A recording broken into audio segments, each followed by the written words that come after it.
भक्तों, जय श्री सीताराम। भक्तों, इस वक्त हम श्रीमद् भगवद गीता के श्लोकों का अध्ययन कर रहे हैं। आज हम 14वें अध्याय के श्लोकों का अध्ययन करेंगे। तो हम देखते हैं 20वां श्लोक, इसका अर्थ क्या है। मनुष्य स्थूल शरीर की उत्पत्ति के कारण रूप इन तीनों गुणों को उल्लंघन करके या पार करके जन्म, मरण, वृद्धावस्था तथा सब प्रकार के दुखों से पूर्णतया मुक्त होकर अमरत्व को अर्थात परमानंद को प्राप्त हो जाता है। अर्थात गुणातीत होने पर जीवात्मा परमात्मा ही बन जाता है। तो तीनों गुणों के अतीत सतोगुण, रजोगुण, तमोगुण, इन तीनों गुणों के अतीत हमें जाने का प्रयास करना चाहिए। सर्वप्रथम हमें सतोगुण को धारण करना चाहिए, सतोगुणी बनना चाहिए, फिर उसको भी छोड़ देना चाहिए और गुणातीत हो जाना चाहिए। ये श्लोक का अर्थ है। ऐसा करने से हम अपने वास्तविक स्वरूप को, जो कि ब्रह्मी स्वरूप है, जो हमारी आत्मा है, उसको हम प्राप्त कर सकते हैं। 26 नंबर श्लोक हम देखते हैं।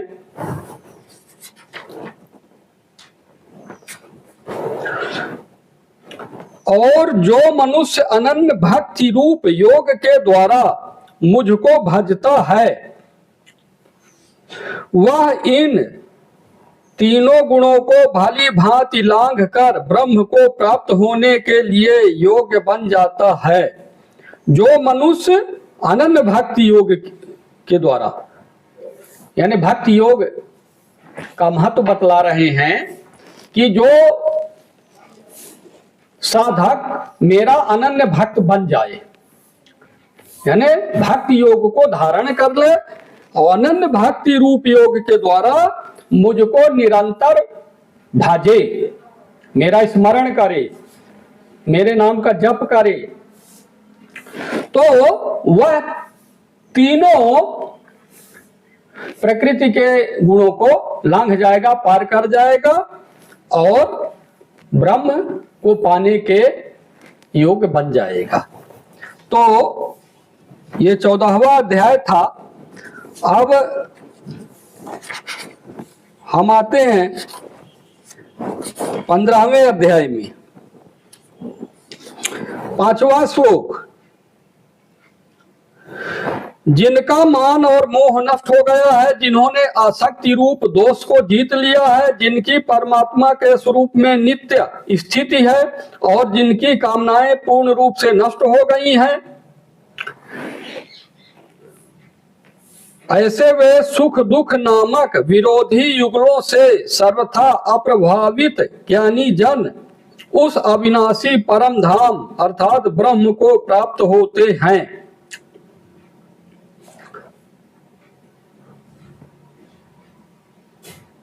तो मान और मोह जिनका नष्ट हो गया है, ममता और आसक्ति तथा कामनाएं नष्ट हो गई हैं, और जो परमात्मा का ध्यान करते हैं वे, और सुख दुख, हर्ष शोक, इनसे अप्रभावित ज्ञानी जन ब्रह्म को प्राप्त कर लेते हैं। 6वां श्लोक देखते हैं। जिस परम पद अथवा मोक्ष धाम को प्राप्त होकर मनुष्य संसार में नहीं लौटते, उस स्वयं प्रकाश परम धाम को न सूरज प्रकाशित कर सकता है, न चांद और न अग्नि ही। वही मेरा सर्वोत्कृष्ट निवास स्थान है। भगवान कहते हैं कि मेरे धाम में जो पहुंच जाता है, अर्थात वो मेरे स्वरूप को जो प्राप्त कर लेता है और जो सर्वज्ञ बन जाता है, मेरे स्वरूप को प्राप्त करके वो फिर संसार में वापस नहीं लौटता। और मैं स्वचैतन्य हूं और स्वयं प्रकाश हूं, स्वयं प्रकाश का मतलब मेरे चैतन्य को प्रदान करने वाला कोई नहीं है, मैं स्वचैतन्य हूं, ये इसका अर्थ है। तो मुझे सूरज न प्रकाशित कर सकता है, न चांद न अग्नि ही, ये कहा है। 7वां श्लोक देखते हैं। ममैवांशो जीवलोके जीवभूतः सनातनः। शरीर में जीवात्मा मेरा ही अनादि भाग है, ये भगवान कह रहे हैं। गोस्वामी तुलसीदास जी ने भी श्री रामचरितमानस में कहा है ना कि ईश्वर अंश जीव अविनाशी, चेतन अमल सहज सुख राशि। तो जीव मेरा ही अंश है और सनातन अंश है, ऐसा भगवान कह रहे हैं कि मेरा अनादि भाग है। तो जीवात्मा या जीव मुझसे अलग नहीं है, वह मेरा ही काल्पनिक स्वरूप है और मैं उसका वास्तविक स्वरूप हूं, इसलिए इस दृष्टि से वो मेरा अंश है। अब 15 नंबर श्लोक में आते हैं। 15वां अध्याय चल रहा है। और मैं ही सब प्राणियों के हृदय में स्थित हूं तथा स्मृति, ज्ञान और अपोहन मुझ ही से होते हैं और सब वेदों द्वारा मैं ही जानने योग्य हूं तथा वेदांत का कर्ता और वेदों को जानने वाला भी मैं ही हूं। तो भगवान कह रहे हैं कि वेदांत का कर्ता मैं ही हूं, वेदों द्वारा मैं ही जानने योग्य हूं, वेद मुझे ही जानते हैं, और वेदांत का कर्ता मैं हूं, यानी वेदांत को लिखने वाला मैं ही हूं, वेदों को जानने वाला भी मैं हूं, यानी वेदों को मैं ही जानता हूं और वेदों द्वारा मैं ही जानने योग्य हूं, मैं ही सब प्राणियों के हृदय में स्थित हूं, और जो मेमोरी पावर है प्राणियों की, स्मृति है, याददाश्त है, उसका भी मैं ही कारण हूं, और ज्ञान का मैं कारण हूं। जो ज्ञान है प्राणियों के पास, उसका भी कारण मैं ही हूं। अपोहन का भी कारण मैं हूं। ये क्या है? विचार द्वारा बुद्धिस्त संशय विपर्य आदि दोषों का निराकरण अपोहन कहलाता है। तो उसका भी कारण मैं हूं। ये सब मुझसे ही होते हैं, यानी इन सब का कारण मैं हूं। तो ज्ञान और अज्ञान का कारण भी मैं ही हूं। प्राणी के पास जो ज्ञान आता है या मनुष्य के पास जो ज्ञान आता है, उसका भी कारण मैं ही हूं। स्मृति का भी कारण मैं ही हूं, यानी मैं ही याद दिला देता हूं, मैं ही भुला देता हूं। तो जीव का पूर्ण रूप से कंट्रोलर मैं ही हूं, ऐसा भगवान कह रहे हैं। जीव स्वयं कुछ नहीं कर सकता। 16 नंबर में आते हैं। इस संसार में नाशवान तथा अविनाशी भी ये दो प्रकार के पुरुष हैं। इनमें संपूर्ण चराचर पदार्थों का शरीर तो नाशवान और जीवात्मा अविनाशी है। तो यहां पर भगवान कह रहे हैं कि जड़ जीव जो है वो नाशवान है, और चेतन जीव जिसको जीवात्मा कहते हैं, कह रहे हैं भगवान, अविनाशी है। अपने वास्तविक स्वरूप में जीव अविनाशी है या जीवात्मा अविनाशी है। अभी मैंने चौपाई पढ़ा ना, ईश्वर अंश जीव अविनाशी। जीव अविनाशी है लेकिन स्वयं अपने वर्तमान स्वरूप में नहीं है, अपने काल्पनिक स्वरूप में नहीं है, बल्कि अपने वास्तविक स्वरूप में जो ब्रह्म का स्वरूप है उसमें अविनाशी भी है, अनादि भी है। तो जीवात्मा अविनाशी है, जीव अविनाशी है, लेकिन शरीर किसी भी प्रकार का शरीर हो, चाहे स्थूल शरीर हो चाहे सूक्ष्म शरीर हो, हर प्रकार का शरीर नाशवान है, ऐसा भगवान कह रहे हैं। तो ये दो प्रकार के पुरुष भगवान ने बताए हैं, दोनों को पुरुष कह रहे हैं। ये दो प्रकार के पुरुष हैं, नाशवान और अविनाशी। यहां पर अपनी बात भगवान नहीं कह रहे हैं।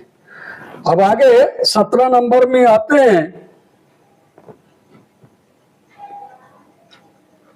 17 नंबर श्लोक। किंतु उत्तम पुरुष अर्थात पुरुषोत्तम तो पूर्वोक्त दोनों पुरुषों क्षर और अक्षर से भिन्न व श्रेष्ठ ही है। अब यहां देखिए क्षर और अक्षर की बात आ रही है।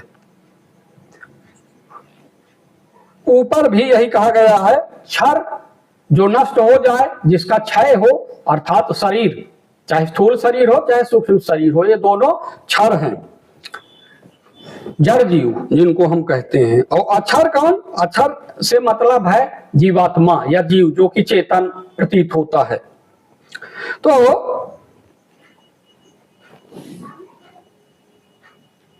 क्षर पुरुष और अक्षर पुरुष से भिन्न श्रेष्ठ उत्तम पुरुष,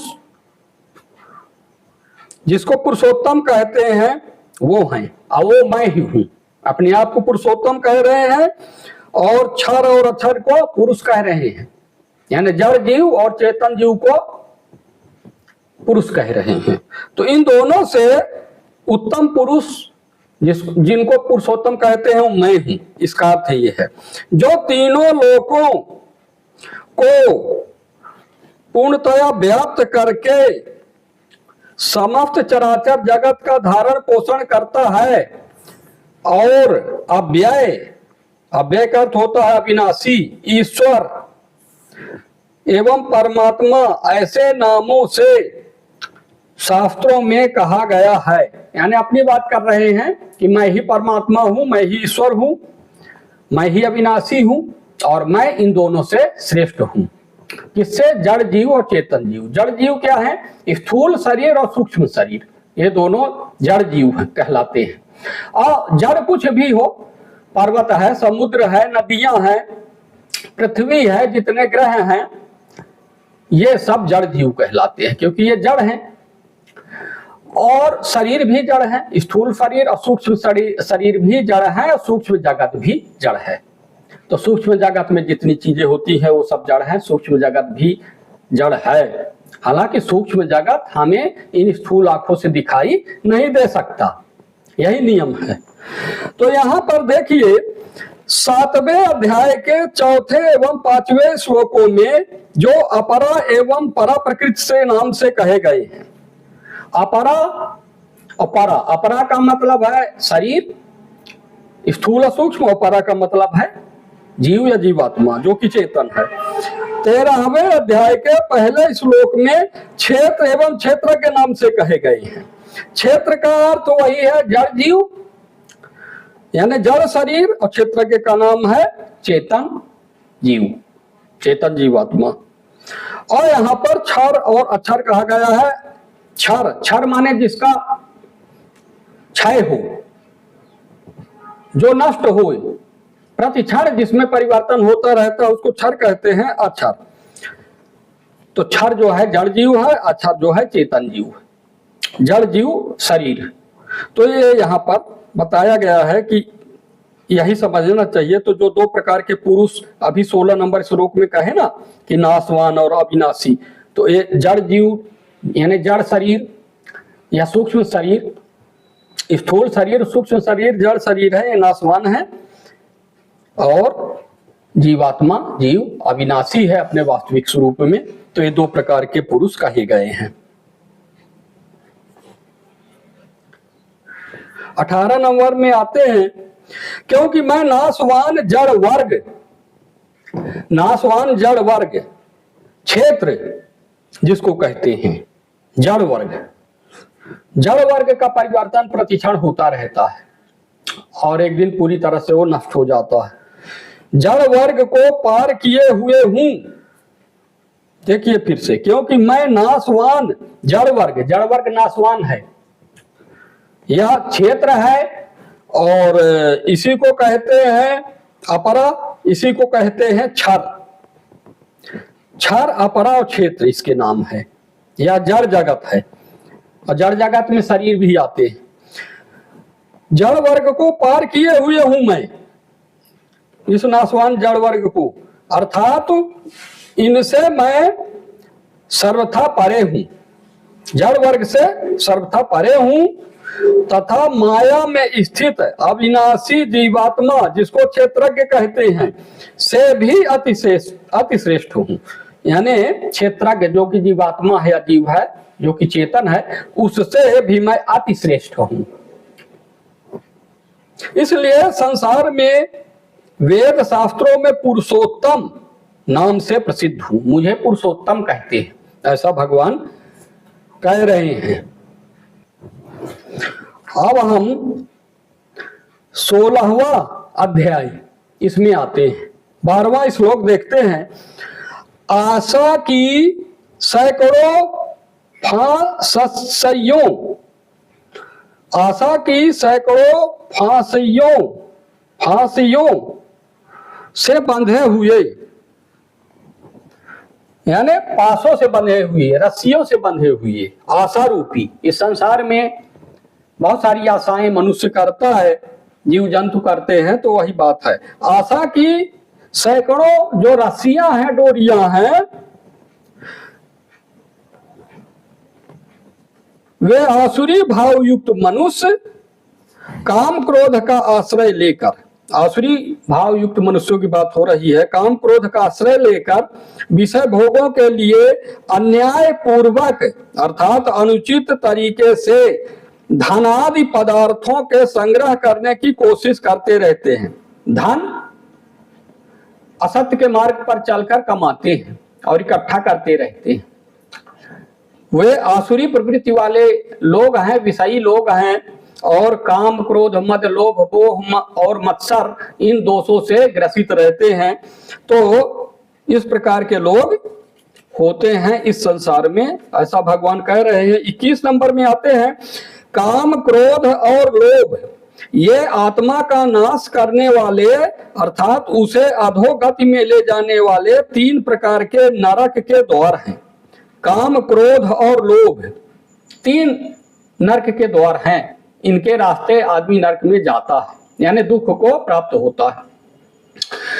हालांकि 3 और भी हैं, कुल मिलाकर 6 कहे गए हैं। काम क्रोध मद लोभ मोह और मत्सर, ये 6 दुश्मन हैं हमारे। तो आत्मा का ये नाश करने वाले हैं। 3 भगवान बता रहे हैं, काम क्रोध और लोभ। तो काम का अर्थ है कामना, अज्ञान, ममता, ये सब इसमें आ जाती है। तृष्णा, वासना, सब समझ लीजिए, ये सब काम है। काम वासना भी इसमें है। इससे ममता के डोर से भी हम बंध जाते हैं। 3 प्रकार के नरक के द्वार हैं। अतः मोक्ष के इच्छुक को इन तीनों का परित्याग कर देना चाहिए, इन तीनों को छोड़ देना चाहिए, क्योंकि ये हमारे सबसे बड़े दुश्मन है और मोक्ष के मार्ग में सबसे बड़ी बाधा उत्पन्न करते हैं, आगे नहीं बढ़ने देते परमात्मा की तरफ। हमारी आध्यात्मिक उन्नति में ये बहुत बड़े बाधक हैं, इसलिए इनका परित्याग कर देना चाहिए, ऐसा भगवान कह रहे हैं। तो ये 16वां अध्याय समाप्त होता है और अगला अध्याय हम अगले एपिसोड में देखेंगे। तब तक के लिए जय श्री राम, जय श्री कृष्ण।